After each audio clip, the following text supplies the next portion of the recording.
Very good. 1 Million Cups is an educational forum designed by the Kaufman Foundation. We will have two entrepreneurs who will come up and make brief presentations about their businesses, challenges, problems, successes, and then we will have you all ask questions.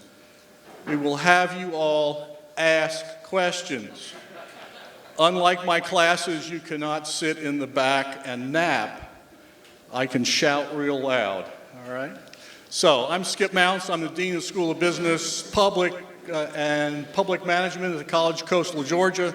I'm one of the organizers of this event, and I'd like to introduce all the other ones who are here. I'd like to introduce David Zimmerman. You raise your hand, very good. Jovan Sage, she came today. Glenn Etheridge, David Lewis, John Scott. I think they're having, this might be the bad day. Shantia Lewis, she cannot be missed. There we are, a star. And Mr. Gene Moore. Thank you. Also, I'd like to thank our sponsors today. First, for the use of this wonderful educational venue. Miss Susan Bates of Tipsy McSway's, please come forward. This is the first time I've ever had corporate swag to give away. So here, it's not a clear glass for beer, but it is for coffee. So. This is the first time I've been up this early in about 5 years. So. Okay, there you go. Next, with our wonderful coffee sponsor, Mr. Bo Mann of Wake Up Coffee. Come on up, Bo. I bet you have 1,000 of these things in your home. I'm like this. All right, that's right. And our filming today, when I wanted to explore how to film this, lots of folks in town said you need to go to the Golden Isles Career Academy.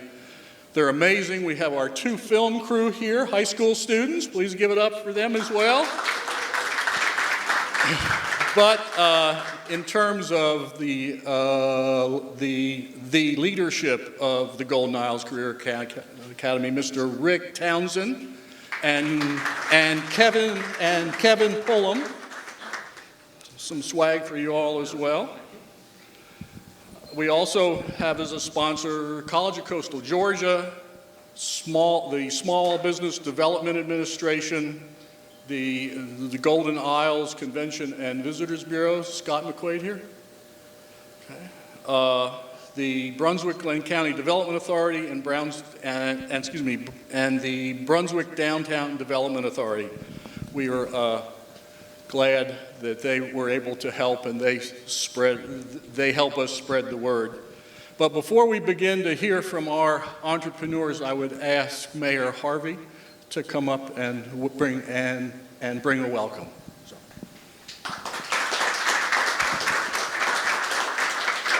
Thank you, Dr. Mounts, and thank you everybody for coming this morning. It's a good morning to be here and also have coffee as well. For some of us who have to wake up a little early. But I'm here, I'm glad to be here. I'm glad to see so many people who think about entrepreneurship and think about having it right here in our community. I think about how we are so open with open arms for new businesses to come here and just thrive. And we make it so that it's fertile ground and that it will actually grow and grow and grow and grow. Because that means that we take care of our community, and we try to make sure that our community does great things for us as well. Monday I talked about mentorship. And mentorship is such a great thing because that means someone's passing on great knowledge to another individual. And it's an honorable profession, if you want to call it a profession. It's honorable because, instead of taking those ideas and those things that you have with you to the grave, now you are passing them on, and those things will live on and on and on. That's how things go, and I'm so happy for that we are doing those things. I see the Commissioner Julie Martin has come, and I'm so glad that she's on the City Council. Let's give a round of applause for her, please. So, this morning, we're going to hear from a few entrepreneurs of what they're going to do. It's almost kind of reminds me of the think tank, in a sense, or the Shark Tank. That's what it is, Shark Tank. So, but I know Dr. Mouse says questions. Yes, you got to bring some questions. Anyhow, it's a good day to be here. It's a good day to see great things happening for the city of Brunswick, great things happening for our community, and great things for the state of Georgia. Thanks so very much. Though I don't know if I can give city officials corporate swag, if you all would close your eyes, so we, I appreciate it. Good. One thing that's really cool is that there are 90 other cities in the country doing this exact same thing at the exact same time with respect to their time zones. Entrepreneurship changes the world. All we're trying to do is change Brunswick. This is just one little seed to have entrepreneurs, to have mentors just come once a month and actually talk to one another. Imagine that. Imaginative, creative people talking to one another. How cool is that? So, I'm glad you're here. Our first entrepreneur is Joe Nehila of Tales of the Lowcountry. He comes to us from Hilton Head and Bluffton. So, Joe, you got 6 minutes, dude. Yep. All right, good. All right. Good morning, everyone. I'm just going to plug this in.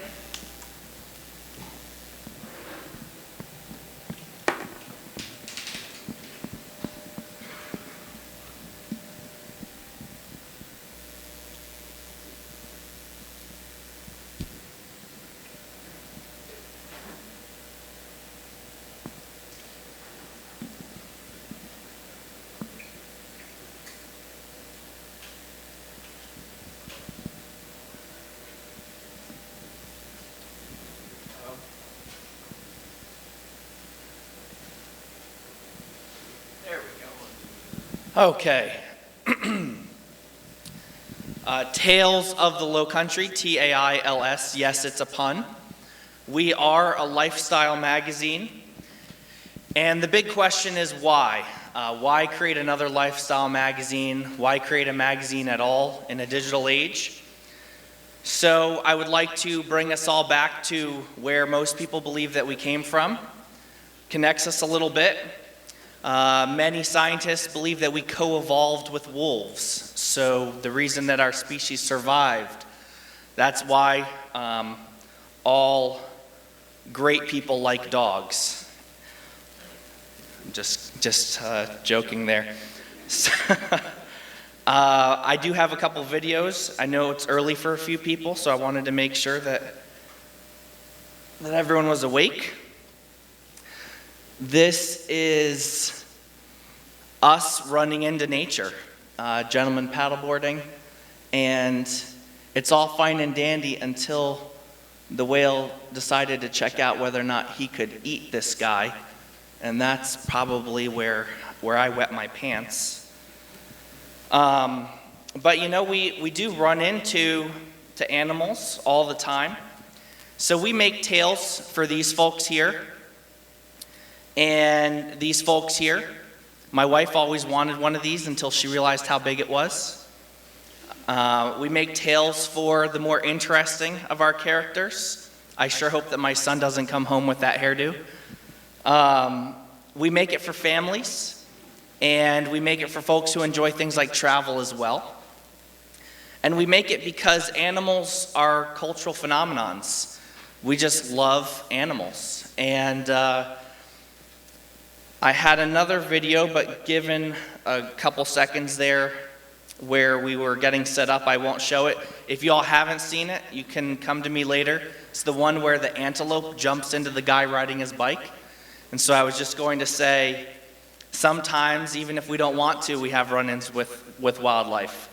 So my background is digital marketing, and the question I get asked is, why would a guy who knows about digital marketing, which is the new frontier, get into print, which is dying? Or at least that's what a lot of folks say. Well, we feel that we have a few great things to offer. Integrity in the material that we put in, where people feel advertised to. A focus on a very specific content which is really all, I think, the king. You want to make sure that you have high quality things for people to read. A ratio of advertising to content that does not put people off. A great readership and hyperlocalization. I think I heard the bell. So hyperlocalization, right now we're Tales of the Lowcountry. We do focus a little bit more up north. We expect before too long to be Tales of the Coastal Empire, and then after that, Tales of the Golden Isles. We like to deliver content that is hyperlocal and is very specific to communities. We have a number of editions that are here with me today that you can pick up. This is a little snapshot of the cover, and that's my 5 or 6 minutes, so I'm open to questions. Thank you very much.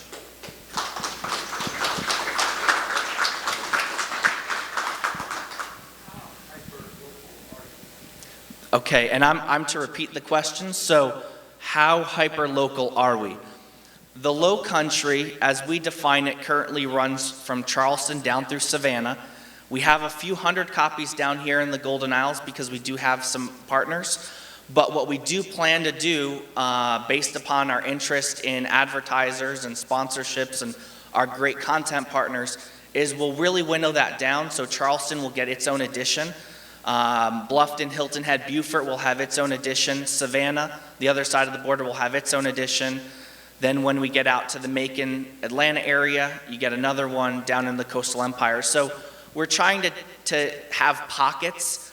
I perceive the Golden Isles to be probably from, and I might pronounce it wrong, Darien, down through here into Brunswick, and then over into the Isles, and all the way down till you hit about Cumberland and Jekyll. So hyper-local within the general community, but not something that would be so specific that it would be only Brunswick, because of the volume of content and obviously the advertisers that we're looking to find. This is a free magazine, so it's completely advertising driven when it comes to revenues, and we do have to make sure that we have enough to constitute it. The question was staff or freelancers. So my job is I'm a marketing professional. I own a business that employs graphic designers, web designers, editorial layout specialists, copywriters, myself, my beautiful wife who covers the books. So we do have a staff. When it comes to contributions, however, we welcome them from the community. So some of our contribution partners include South Carolina Aquarium, the Port Royal Maritime Foundation. We're looking at a few folks down here, Sea Turtle Institutes, etc. So our content partnerships, where we're getting information in from, are not staff, but we do produce some staff articles as well. And you'll notice the difference being that there's a couple that have no attribution. Those would have come from our staff, and the remainder are attributed. What's your ideal location for distribution? Thank you. What is our ideal location for distribution? We consider ourselves to be animal focused, but to also encourage a healthy and outdoor lifestyle. So that means that our ideal locations tend to be high volume or sort of local health food stores, veterinary offices, pet stores. We then also have a number of clubhouses, equestrian centers, and mail rooms in high-end communities throughout the area that receive them. So we're looking to get them into the hands of people that have disposable income that our advertisers do tend to care about, but also into the masses. So every individual Walmart's manager can make the call themselves, and we're in a few Walmarts as well because we do want to reach everyone that we can reach. What we're not looking to do, though, is to be in every Publix or every Kroger or something of that nature with pockets. We really just want to be in the hands of people who love animals, healthy living, and an outdoor lifestyle.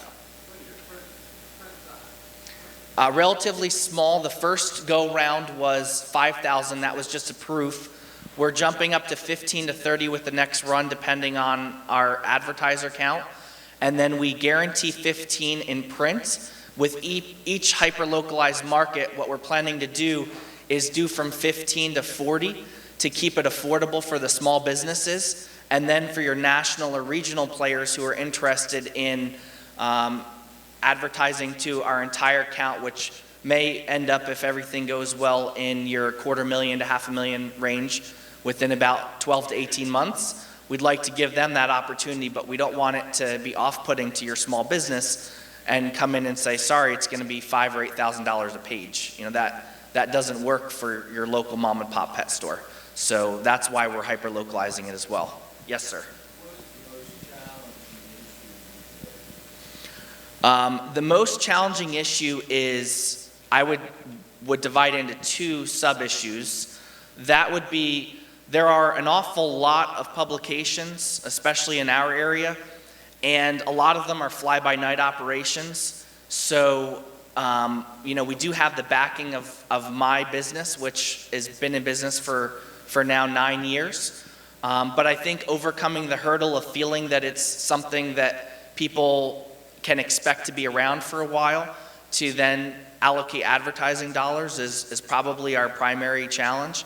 And then with that just comes the fact that we are new. So especially your larger corporations might budget on a year-round basis. And if they're October or they're July, then getting us to the 30,000 range or 50, which is what we would like to go to for a print run, will be a little bit challenging until we get some of those larger folks in, as the publication matures. Yes, sir. What is your target advertising income, say, for the next 2 or 3 years? High.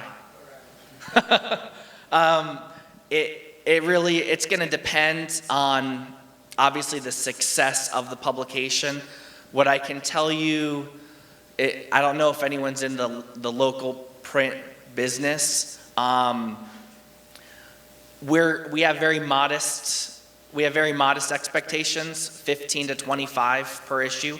We're every 2 issues, so $15,000 to $25,000 per issue at 6 issues brings us to about $150,000 a year. That would be our sort of modest goal or expectation. We would love to do more, and it will get fatter. But the one thing is, as you pick up our publication, you look at it, what you'll notice is it is profitable in its current iteration, but you don't feel the heavy weight of advertising. The ratio is really probably about 25 or 30% advertising to content. And so it's very low, and we have whole articles that have 0 advertising in them as well, as opposed to every single page that you're flipping through having something. We feel that ultimately it makes for a better reading experience, which means that the publication sticks around, is passed around, and that the advertisers are actually seen better because people interact with it more.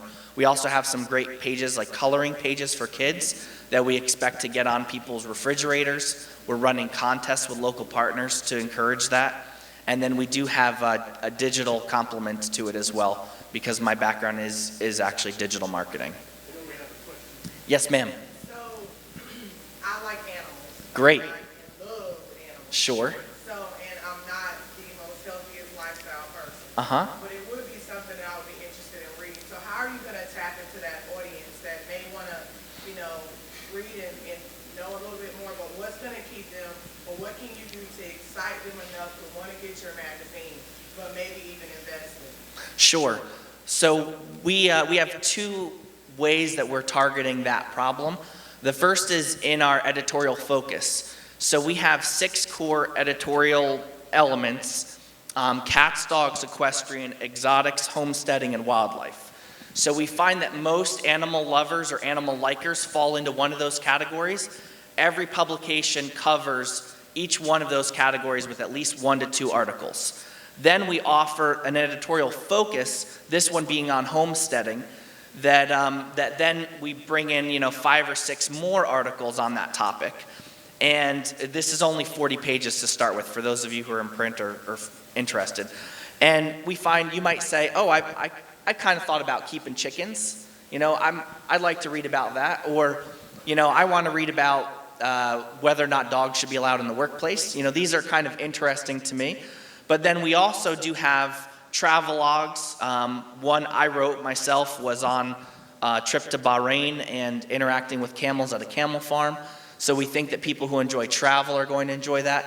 And then families with the coloring pages and things of that nature, so that hopefully you get brought in because they can tear out this front and back page, the kids can color it and just have a nice time. We don't presuppose that we're going to be for everyone. If you don't care at all about animals, or if you have a very low interest, we're not aiming to be sort of you have 2 really nice local magazines, your Elegant Island Living and your Golden Isles. We're not trying to supplant either of those publications as your local lifestyle magazine. We're simply looking to add into it for people who are more interested in our topics. And then one last question. Yes, ma'am. Everything's going, like you said, digital by the phone and everything. Will I be able to pull up this magazine on my phone while I'm maybe at home or on my way to, a meeting or something, that I'm not driving the car looking in my phone or anything? Yeah. I didn't rehearse my presentation in the car coming down here either. As I'm harvesting my eggs. Yes, absolutely. So we're going to be publishing, we just got final approval to be publishing on iTunes and in the Google Play Store. So we'll be in both of those for download. In addition to that, the most popular distribution platform is called Issuu, ISSUU.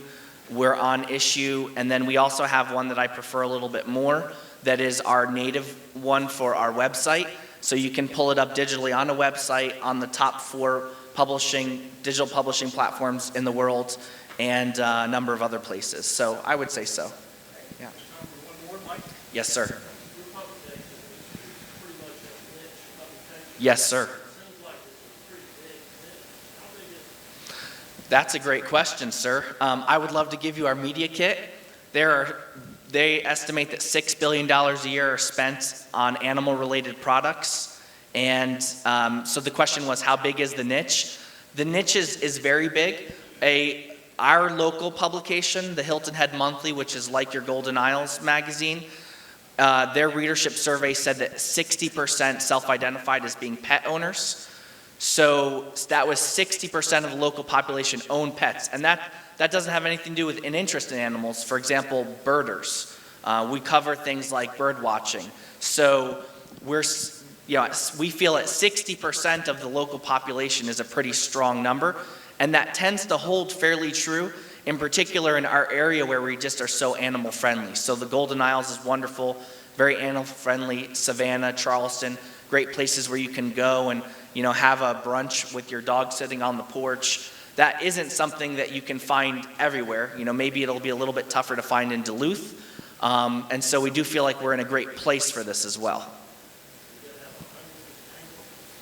We are trying to tastefully put in outdoorsman lifestyle, because some of your people who do love, the question was hunting, who do love animals may be opposed to it, but if you read the first messages from the editor and from the publisher, there is a tradition in the South of hunting from horseback, for example, that continues in a lot of the really nice plantations in the areas. There are folks that do just love hunting, love fishing. We have a fishing report that's being brought to us weekly by the gentleman that's catching great white sharks off of a rod and reel from Hilton Head. So, we are tapping into that outdoorsman community, but we just have to be careful about it. We're not for people who are, necessarily PETA folks, and we're not for the huntsman. We're trying to be for everyone, and that's a balancing act that hopefully we can hit. And I will know based upon the volume of complaints and compliments that we receive. One One last question, two quick questions. Yes, sir. How many riders and give us your website? Sure. The website, which is also in Tails, is talesoftheLowcountry.com. We will be redirecting soon to talesmagazine.com, and but you can find us there. We also have in there the email address is info@talesoftheLowcountry.com, and I'll be sticking around, obviously. The second question is how many writers and contributors. In this publication, we had, you'll see on the contributor page, I think there was maybe 16, 18. The total complement right now, someone asked me, they said, well, it's good that you're printing every 2 months or once a quarter because you couldn't possibly do this monthly. I told them if I had the advertisers, I could do 100 pages a month. There is so much interest in animals and so many people who love to write, scientists and folks in the community. So my number of writers currently or interested parties for contributing is over 100 that we're dispatching. And we've only been around, we formed the brand 6 months ago. We printed our first one about a month ago, and we made the announcement about 8 weeks ago. So in 8 weeks, basically, we've garnered over 100 writers. Not terrible. Thank you all for your time and your questions.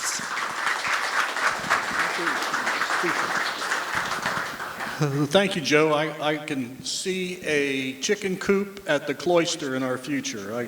I can see that, though they would only lay blue and pastel colored eggs. I can see that. I can see that. There you go, Easter egg.